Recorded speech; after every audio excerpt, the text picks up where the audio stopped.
बातमी कोल्हापुरातून आहे। कोल्हापुरात महापालिकेच्या शाळेत पालकांनी गोंधळ घातलाय। शाळेतील प्रार्थनेवर पालकांचा आक्षेप आहे। जाधववाडी शाळेतील प्रकार आहे। गर्दी यावेळेस शाळेसमोर मोठी गर्दी देखील झाल्याचं कळत आहे। कोल्हापुरात महापालिकेच्या शाळेमध्ये पालकांचा हा गोंधळ आहे। शाळेतील प्रार्थनेवर पालकांनी आक्षेप घेतलाय।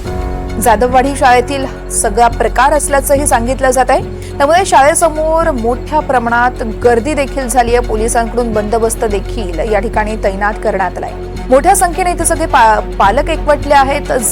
जाधववाडी या शाळेतील हा सगळा प्रकार आहे।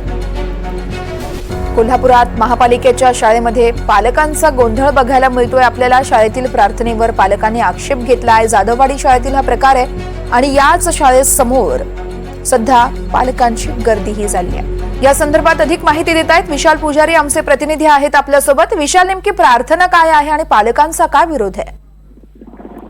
वर्षा कोल्हापूर महानगरपालिकेची एक शाळा आहे, जाधववाडी परिसरात ही शाळा आहे। या शाळेत घेत असलेली एक प्रार्थना जी आहे, या प्रार्थनेवर पालकांनी आक्षेप घेतला। ही प्रार्थना आम्हाला नको, आमच्या मुलांना जी यापूर्वी जी प्रार्थना शिकवली जात होती तीच प्रार्थना शिकवावी असा आग्रह धरत या शाळेसमोर एक मोठा जमाव जमला आणि या शाळेतल्या मुख्याध्यापकांना जाब देखील विचारला। या संपूर्ण जमावानंतर कोल्हापूरतील शाहूपुरी पोलीस ठाण्याचे पोलीस देखील या घटनास्थळी दाखल झाले।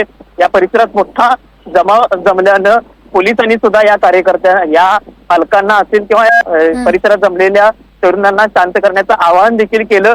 मात्र मुख्याध्यापकांच्या कार्यालयामध्ये जाऊन काही पालकांनी गोंधळ देखील घातला। मात्र काही वेळानंतर या मुख्याध्यापकांनी स्वतः सांगितलं की ही प्रार्थनाची त्यानंतर हा जमाव व्हायचं शांत झाला आणि त्याच्यानंतर या संपूर्ण परिसरातील जो तणाव आहे तो तणावाचं वातावरण सध्या कुठेतरी मिटल्याचं पाहायला मिळते। मात्र या संपूर्ण परिस्थितीनंतर या परिसरामध्ये मोठा पोलीस बंदोबस्त आहे। वर्षा, निश्चितच विशाल, खूप खूप धन्यवाद तुम्ही दिलेल्या माहितीसाठी।